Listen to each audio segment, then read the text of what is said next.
Bonjour à tous, c'est très content que vous soyez là avec moi. Je n'ai pas envie de boire mon café seul et je suis aussi très content de constater que, et je vérifie, que nous étions 117 la semaine passée.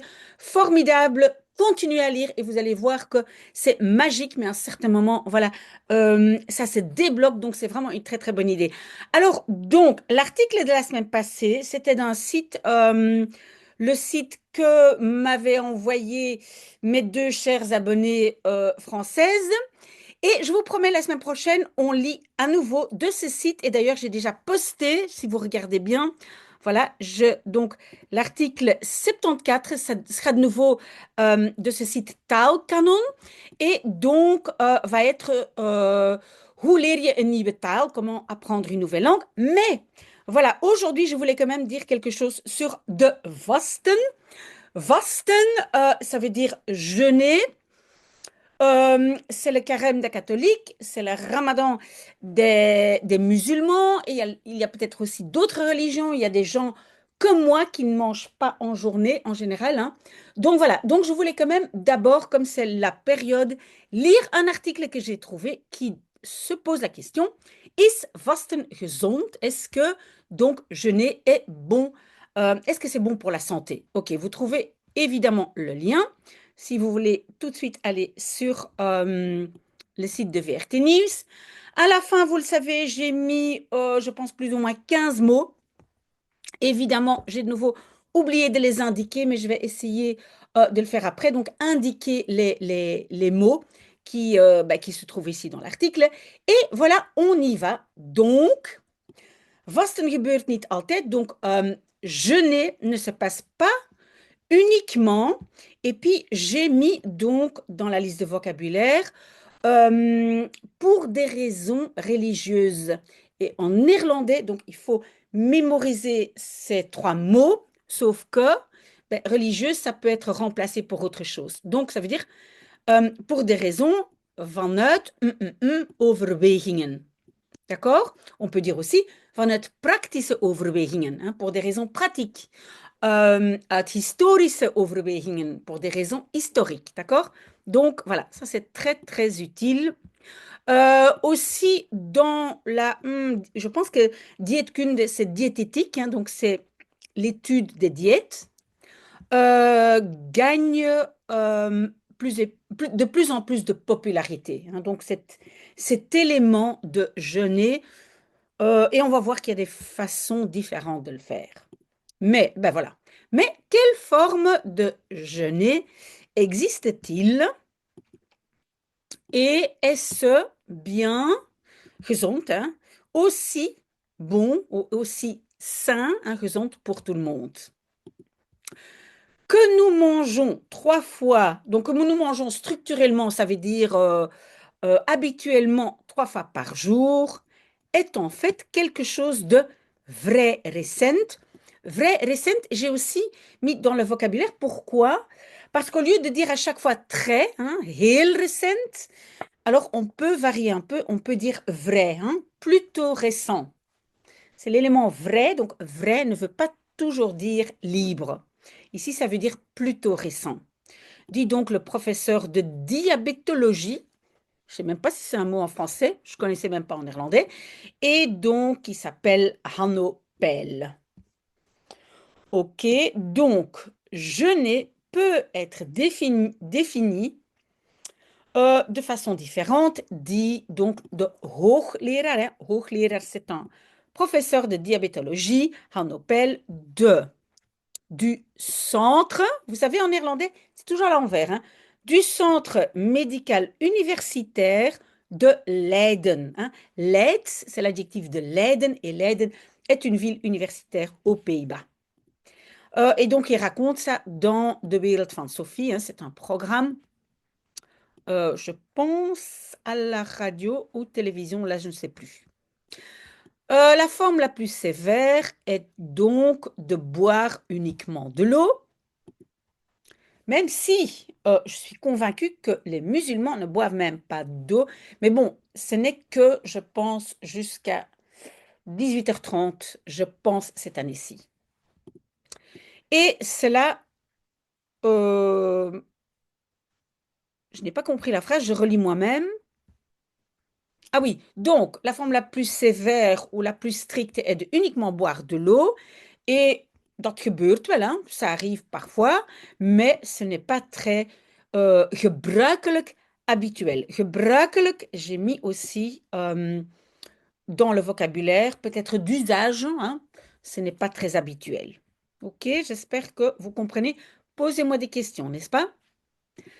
Toujours plus de gens choisissent tegenwoordig, aujourd'hui, pour une diète. Et l'adjectif, c'est vasten nabootsend. Et j'ai mis le verbe nabootsen dans la liste de vocabulaire et ça veut dire imiter, hein, nabootsen. Donc, qui imite le jeûne. Ok, vasten nabootsend. Cette diète comprend surtout des, oui, comprend est peut-être pas le mot, mais voilà, vous voyez ce que je veux dire. Surtout des hydrates de carbone, et alors j'ai mis le mot vezelrijk, hein, riche en fibres. Vezels, ce sont des fibres, et ça je trouve que c'est important. Donc des hydrates de carbone riches en fibres, weinig zetmeel, très peu de, et donc zetmeel j'ai mis aussi, c'est fécule ou amidon, hein, donc les féculents, hein, contiennent beaucoup d'amidon, donc ça c'est le zetmeel, des graisses saines, si on veut, hein, de bonnes graisses, et à peine des protéines. J'ai mis nauwelijks et eiwitten dedans, eiwitten protéines, hein, et donc nauwelijks à peine. Et on avait déjà vu un autre mot dans un autre article, et je pense que c'était le mot amper, hein. Amper. Amper et nauwelijks, c'est la même chose. Et donc aussi à peine des hydrates de carbone rapides, snel. Ok? Het bevat, hein, cela contient aussi relativement peu de calories, mais pas complètement rien, hein. Donc ça ne veut pas dire qu'on n'a pas du tout de calories. Quand même, cela a des effets comparables euh, à donc volledig vasten à le jeûne complet, dit-il. Alors, pelle, c'est le monsieur, hein. Ça veut dire aussi flèche, mais c'est le monsieur.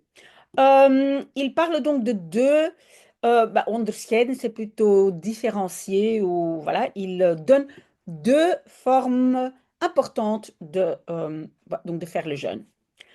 Alors, intermitterend vasten, hein, donc le jeûne intermittent, et puis après, ça sera le jeûne périodique. Intermitterend, c'est donc de courtes périodes de manger et de jeûne wisselen elkaar af. Alors moi, j'ai mis dans le vocabulaire elkaar afwisselen. Et je sais que ce mot elkaar revient tout le temps en néerlandais et je pense que c'est très, très difficile en tant que francophone de bien comprendre ce que c'est. Elkaar, elkaar, normalement, c'est l'un l'autre, mais est utilisé dans des situations très différentes. Ici, donc, ça veut dire s'alternent, hein, donc sont alternés, mais il y a marqué exactement change l'un l'autre. J'espère que vous comprenez mon explication. Mais donc, alterne, par exemple, 2 jours de jeûne et ensuite 5 jours de manger normalement. Alors, périodique, c'est une période plus longue de jeûne, plus de 2 jours. Et on a encore une fois le elkaar, que j'ai mis aussi, achter elkaar. Achter elkaar, ici, veut dire de suite. Donc, 2 jours de suite.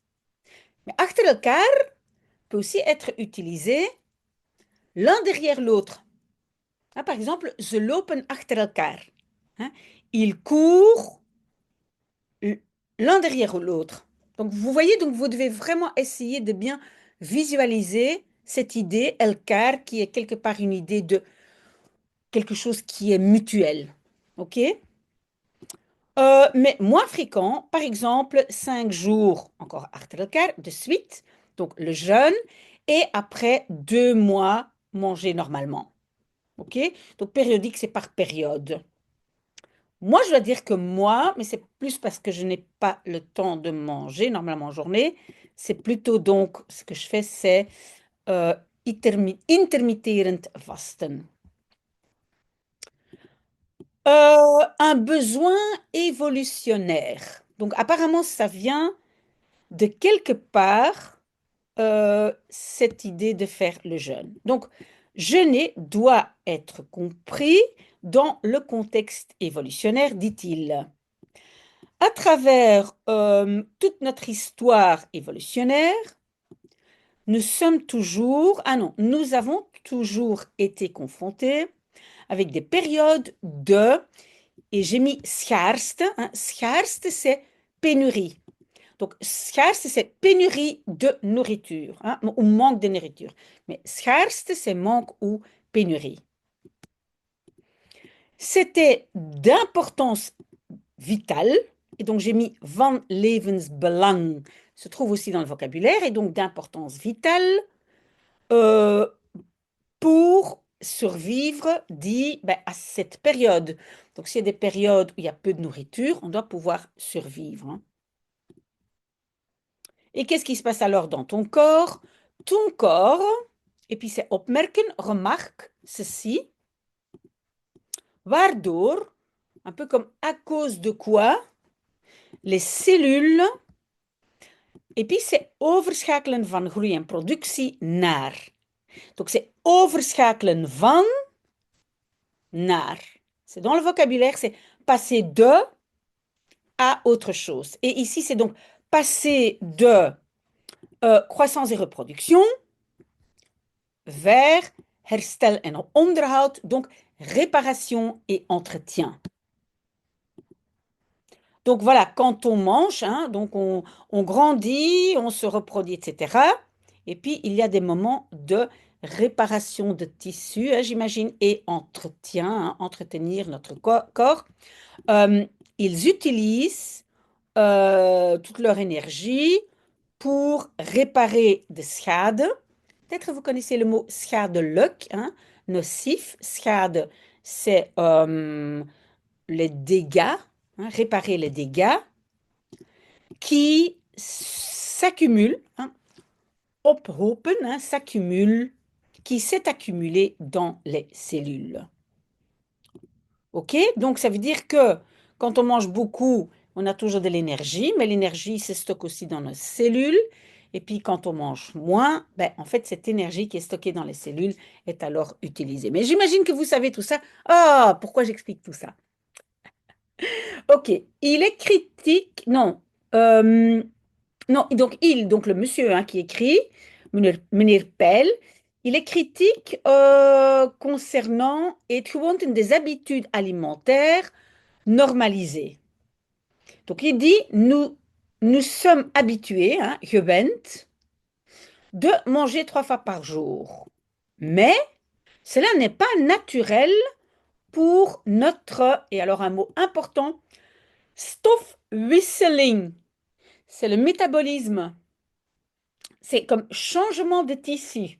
Ça, c'est ça qu'on appelle, peut-être vous ne devez pas connaître le mot activement, mais peut-être quand même le comprendre, hein, parce que souvent les gens vont aussi utiliser le mot métabolisme, mais stofwisseling, on doit quand même comprendre.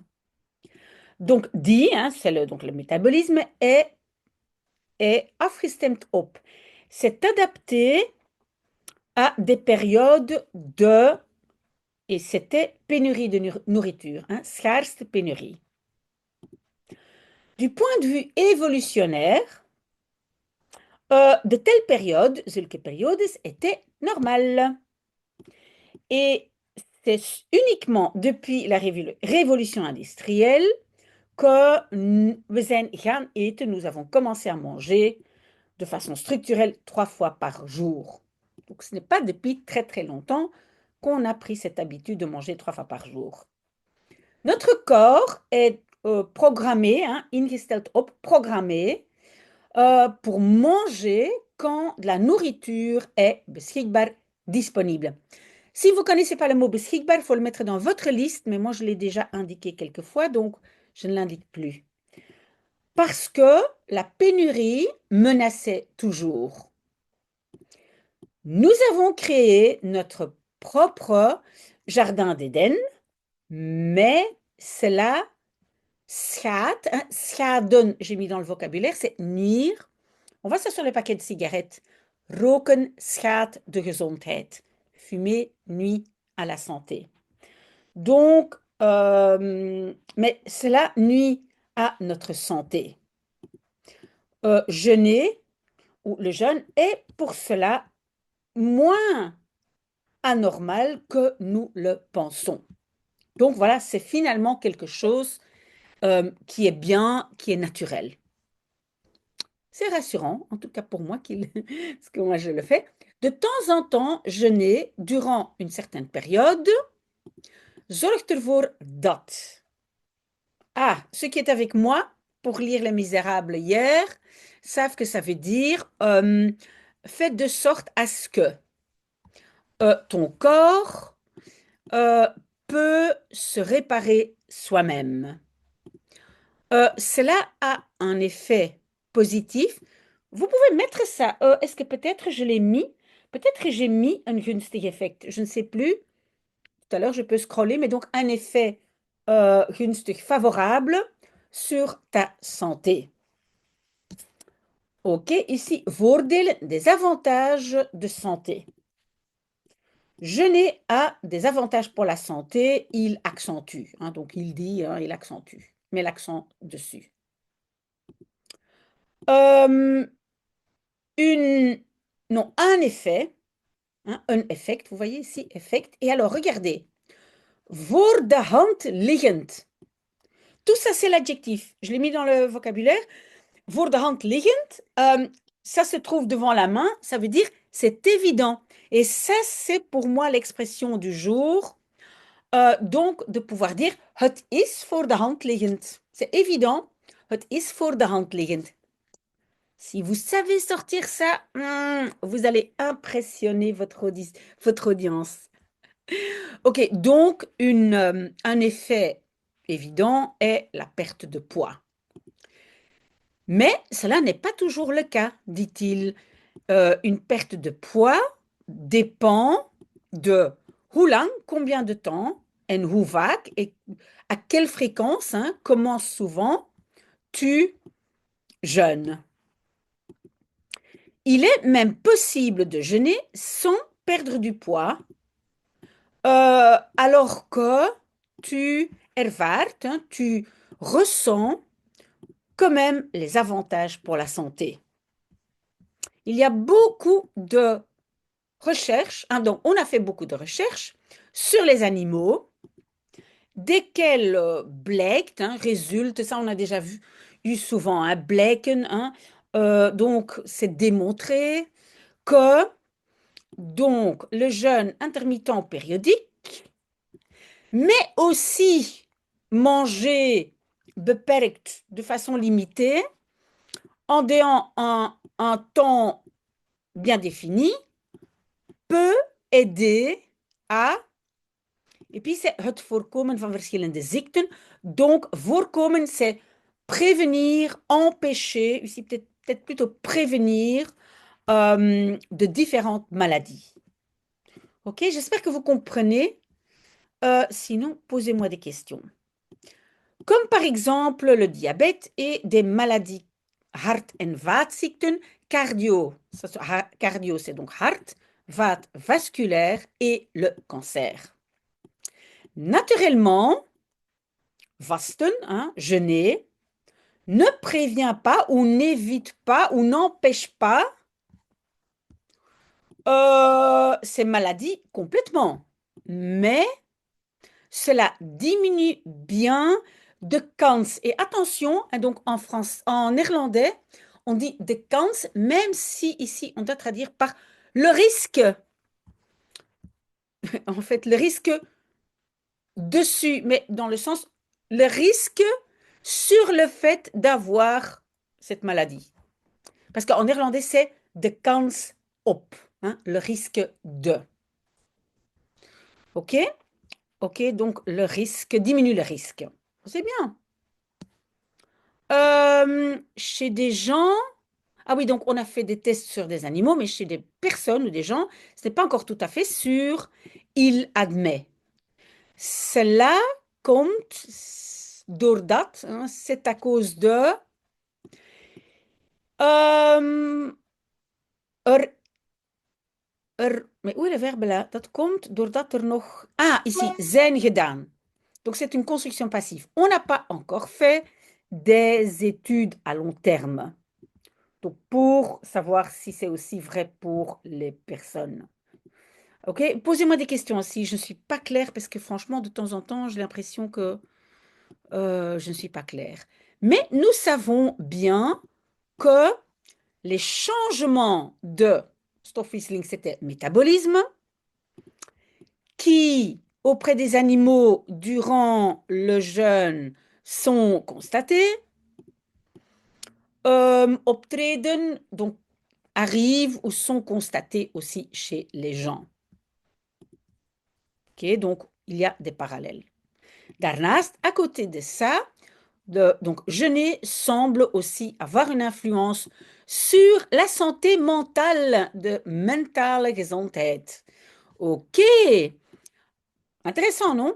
Het zou mogelijk, ça pourrait possiblement aussi, et le verbe est là, verlagen, donc faire descendre ou diminuer le risque de dépression.